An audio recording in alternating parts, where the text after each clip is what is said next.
Good morning, student. Today we start which is more important document, memorandum of association or article of association.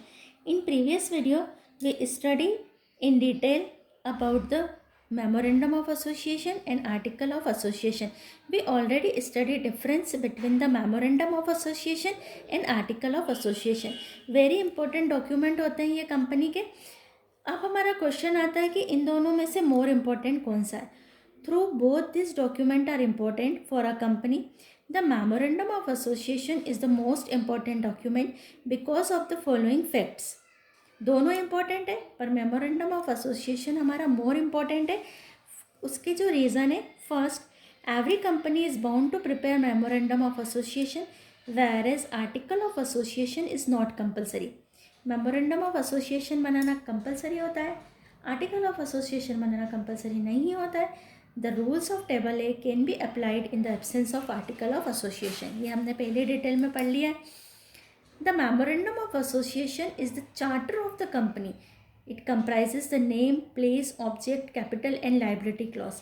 इसमें जो clauses होते हैं वो detail में हमको बताते हैं कि कंपनी के ऑब्जेक्टिव्स क्या है, कंपनी का नेम क्लॉज क्या है, कंपनी की लाइबिलिटी क्या है, प्लेस क्या है.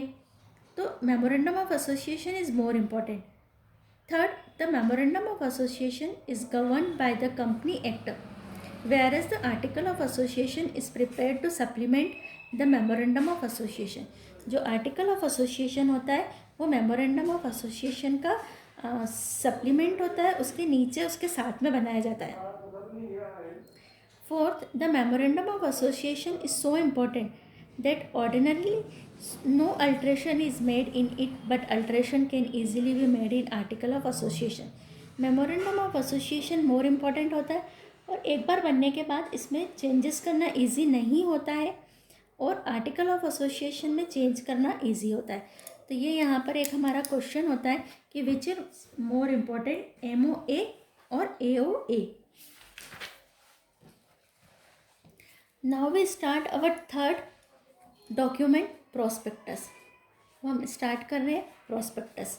हमको पता है कि प्रोस्पेक्टस जब एक कंपनी अपने शेयर्स इशू करती है तो पब्लिक को इनवाइट करती है, तो वो जिसके थ्रू इनवाइट करती है, जो इनविटेशन कार्ड एक तरीके से हम बोल सकते हैं, वो हमारा होता है प्रोस्पेक्टस. डिटेल में देखेंगे. Private company does not have authority to collecting capital from the public. एक प्राइवेट कंपनी पब्लिक से कैपिटल कलेक्ट नहीं कर सकती, but a public company needs capital for the operation of business. Public company collects capital by the public by prospectus. Prospectus is a proposal letter by which the public gets information about the company, and on being satisfied by shares, these prospectus is also an important document of the company. Public company को अगर need होती है capital की तो वो public को prospectus issue करके capital collect कर सकती है. प्रोस्पेक्टस क्या है? एक लेटर है जिसमें वो इन्फॉर्मेशन देती है. जैसे कोई कंपनी शेयर इशू कर रही है, शेयर इशू करने का जो रीज़न होता है वो पब्लिक से पैसा रेज करना होता है. तो शेयर्स जो इशू करती है उसको पब्लिक को इनवाइट करती है कंपनी कि कंपनी इशू कर रही है 10,000 इक्विटी शेयर ऑफ ₹1,000 ईच. जो भी इंटरेस्टेड पर्सन हो वो अप्लाई करें. तो ये जो प्रोस्पेक्टस होता है लेटर, वो एक तरीके से buyers to sell the shares, debentures के लिए होता है. अब यहाँ से ही आपको पूरा मीनिंग लेना है. The definition of prospectus. Prospectus can be defined in the following ways. First, according to Indian Company Act 1956 Section 236, prospectus means any prospectus, notice, circular, advertisement or the document. Prospectus क्या हो सकता है?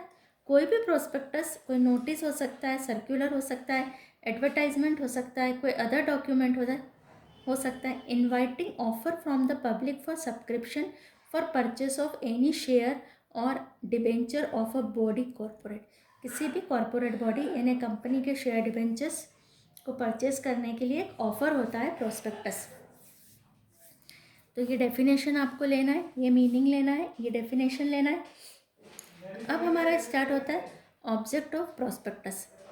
For issuing the prospectus following are the main objectives.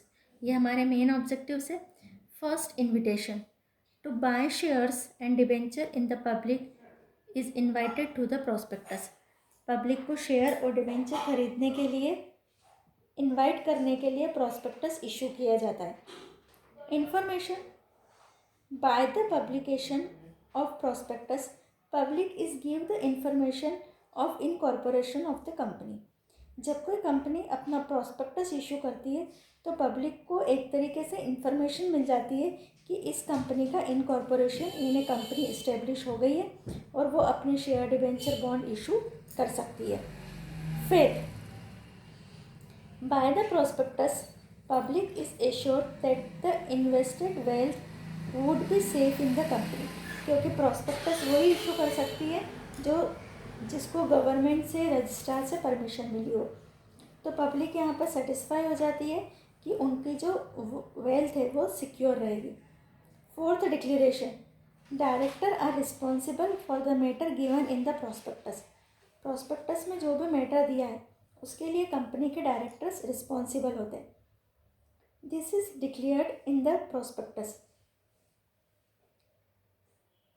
To accept liability, director accept the liabilities of the company and the public is made known to this declaration। यानी कि जो director है वो accept the liability of the company, company की liability को accept करते हैं और जो भी उसमें डिक्लेरेशन दिया है उसको पूरा करते हैं। तो यहाँ से आपको ऑब्जेक्टिव्स लेना है। Now we start content of prospectus. ये जो एक तरीके से कंपनी पब्लिक को इनवाइट कर रही है अपने शेयर और डिबेंचर परचेस करने के लिए। तो एक लेटर है, नोटिस हो सकता है। तो इसमें क्या क्या कंटेंट होता है, क्या क्या लिखा होता है। जनरली